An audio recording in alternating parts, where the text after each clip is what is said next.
नमस्कार दोस्तों। आज आपका एक बार फिर से स्वागत है हमारे चैनल आध्यात्मिक कैस्ट्रो में। आज हम आपको सुनाने जा रहे हैं सावन सोमवार के व्रत की कथा। आप भक्तजन इस कथा को बड़ी ही श्रद्धावान होकर के श्रवण करिए। एक नगर में एक बहुत धनवान साहूकार रहता था, जिसके घर में धन की कोई कमी नहीं थी। परंतु उसको एक बहुत बड़ा दुख था कि उसके कोई पुत्र नहीं था। वह इसी चिंता में दिन रात लगा रहता था। वह पुत्र की कामना के लिए प्रत्येक सोमवार को भगवान शिव जी का व्रत और पूजन भी किया करता था। सायंकाल के समय शिव जी के मंदिर में जाकर उनके समक्ष एक दीपक भी जलाया करता था। इसके इस भक्ति भाव को देख करके एक समय माता पार्वती जी ने भगवान शिव जी से कहा कि हे महाराज, यह साहूकार आपका अनन्य भक्त है और सदैव आपका व्रत व पूजन बड़ी ही श्रद्धा भाव होकर के करता है। आपको इसकी मनोकामना को अवश्य ही पूर्ण करना चाहिए। तब शिव जी ने कहा कि हे पार्वती, यह संसार कर्म क्षेत्र है। जैसे किसान खेत में बीज बोता है, वैसा ही वह फल को काटता है। उसी तरह मनुष्य संसार में जैसा कर्म करते हैं, वैसा ही फल भोगते हैं। पार्वती जी ने अत्यंत आग्रह से कहा, हे महाराज, जब यह आपका अनन्य भक्त है और इसको अगर किसी प्रकार का दुख है तो उसको अवश्य ही दूर करना आपका परम कर्तव्य है, क्योंकि आप सदैव अपने भक्तों पर दयालु होते हैं और उनके दुखों को भी दूर करते हैं। यदि आप ऐसा नहीं करेंगे तो मनुष्य आपकी सेवा तथा व्रत भी क्यों करेंगे। पार्वती जी का ऐसा आग्रह देख करके भगवान शंकर जी कहने लगे, हे पार्वती, इसके कोई पुत्र नहीं है। इसी चिंता में यह बहुत दुखी रहता है। इसके भाग्य में पुत्र न होने पर भी मैं इसको पुत्र की प्राप्ति का वरदान देता हूँ, परंतु वह पुत्र केवल 12 वर्ष तक ही जीवित रहेगा। इसके पश्चात वह मृत्यु को प्राप्त हो जाएगा। इससे अधिक मैं इसके लिए और कुछ नहीं कर सकता। यह सब बातें साहूकार सुन रहा था। इससे उसको न कुछ प्रसन्नता हुई और न ही कुछ दुख हुआ। वह पहले जैसा ही शिव जी महाराज का व्रत और पूजन करता रहा। कुछ काल व्यतीत हो जाने पर साहूकार की स्त्री गर्भवती हुई और 10वें महीने में उनके गर्भ से एक अति सुंदर पुत्र की प्राप्ति भी हुई। साहूकार के घर में बहुत खुशी मनाई गई, परंतु साहूकार ने उसकी केवल 12 वर्ष की आयु को जान करके अधिक प्रसन्नता प्रकट नहीं की और न ही किसी को उस भीड़ के बारे में बताया। लेकिन जब वह बालक 11 वर्ष का हो गया, तब उसकी माता ने बालक के विवाह के हेतु पिता से कहा। बालक विवाह योग्य हो गया है तो वह साहूकार कहने लगा कि मैं अभी इसका विवाह नहीं करूंगा, अपने पुत्र को मैं काशी जी पढ़ने के लिए भेजूंगा। फिर साहूकार ने अपने साले अर्थात बालक के मामा को बुलाया और उसको बहुत सा धन दिया और कहा कि तुम इस बालक को काशी जी पढ़ने के लिए ले जाओ। रास्ते में जिस स्थान पर भी जाओ, यज्ञ तथा ब्राह्मणों को भोजन कराते जाना।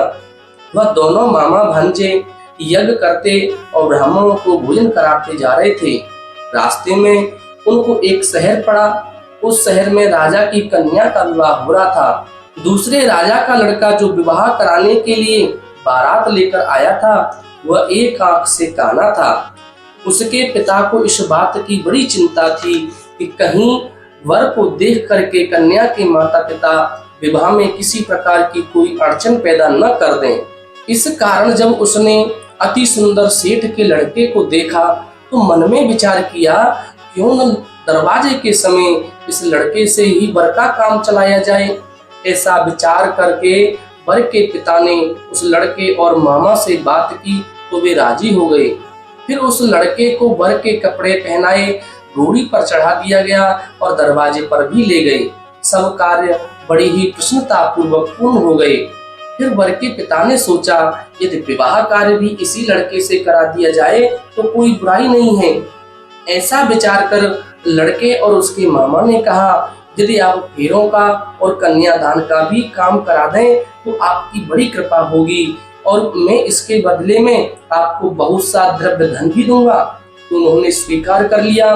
विवाह कार्य भी बहुत अच्छी तरह से संपन्न हो गया। परंतु जिस समय लड़का जाने लगा तो उसने राजकुमारी की चुन्नी के पल्ले पर लिख दिया कि तेरा विवाह तो मेरे साथ में हुआ है, परंतु जिस राजकुमार से तुम्हारा विवाह हुआ है वह तुमको जिसके साथ भेजेंगे वह एक आंख से काना है और मैं तो काशी जी पढ़ने जा रहा हूँ। लड़के के जाने के पश्चात उस राजकुमारी ने जब अपनी चुन्नी पर ऐसा लिखा हुआ पाया तो उसने राजकुमार के साथ जाने से मना कर दिया। कहा कि मेरा पति यह नहीं है, मेरा विवाह इसके साथ तो हुआ ही नहीं है, वह तो काशी जी पढ़ने गया है। राजकुमारी के माता पिता ने अपनी कन्या को विदा नहीं किया, बारात वापस चली गई। उधर सेठ जी का लड़का और उसका मामा काशी जी पहुंच गए। वहां जाकर उन्होंने यज्ञ करना और लड़के ने पढ़ना शुरू कर दिया।